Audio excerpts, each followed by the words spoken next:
de la penitenciaría de Haití, de Puerto Príncipe. Hay disturbios, se presentó un motín y los presos nos quieren sacar, nos están presentando como carne de cañón. Por favor, ayúdenos. Ahora no es que la policía nos vamos a sacar dentro de la celda, pero la policía nos dicen que entra indiscriminadamente y está masacrando a la gente dentro de la celda. Por favor, ayúdenos. Nos vamos a quedar adentro, pero las autoridades informen que no nos vayan a masacrar dentro de la celda. Nosotros no tenemos por qué irnos de este país porque nosotros no hicimos nada, ni hicimos nada malo. Aquí le estamos demostrando que nosotros no hicimos nada. Allez, sorti. Allez. Fanatique moi yo comment nou ye, ki jan nou ye famille yo comment nou ye. So ap gade ya la sa e Colombien yo qui te participer dans la mort Jovenel là, mais yo malgré prison crasé yo pe sorti yo pas vle pour yo victime, yo pas vle pour yo mourir. Et est-ce que nous connaît pendant prison crasé, grand paquet bon nèg qui dans prison pour bagay politique, nèg qui takou, nèg qui dans prison bagay politique nèg pas sorti. Le pourquoi nèg pas vle pour la police, pour le gouvernement à la avis de recherche derrière yo. Yo dim gen nek qui reten dans prison.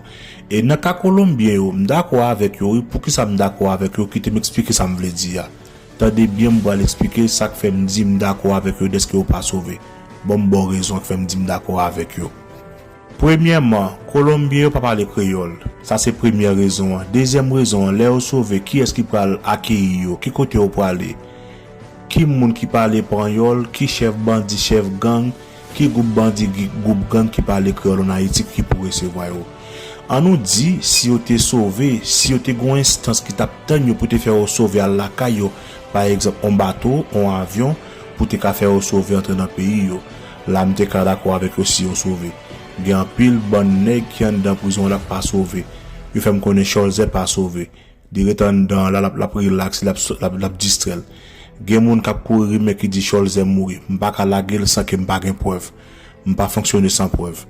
Gen moun k'ap courir mais oui arabe la mourir ou il sauver. M'pa gen preuve si arabe sauver, m'pa gen preuve si arabe mourir.